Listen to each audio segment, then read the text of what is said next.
Ngayon, tatalakay tayo sa mga kakaibang usapan tungkol sa aerial resupply, at tiwala sa akin, hindi ito ang iyong karaniwang pag-uusap. Habang iniisip ng National Security Council, NSC, ang mga paraan ng aerial resupply tulad ng airdrops, mayroon tayong ibang ideya sa ating mga isip resupply via seaplane.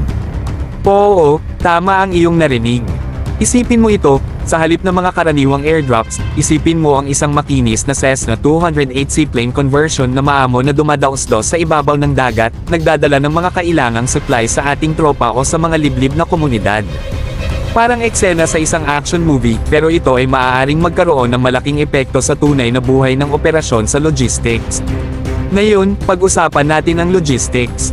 Parehong mayroon ng Cessna 208 aircraft sa kanilang flota ang Philippine Coast Guard, PCG, at ang Bureau of Fisheries and Aquatic Resources, BFAR, kaya ang proseso ng conversion ay medyo madali lamang. Sa ilang mga pagbabago, ang mga versatile na eroplano ay maaaring maging mahalagang aspeto sa ating mga resupply efforts.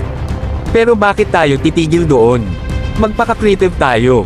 Isipin ng eksena, ang ating tiwaling Cessna 208 seaplane na pumapailan lang upang magbigay ng mga supplies sa isang liblib na isla, habang iniiwasan ang mga mapanganib na currents ng karagatan at hindi tiyak na mga padrino ng panahon.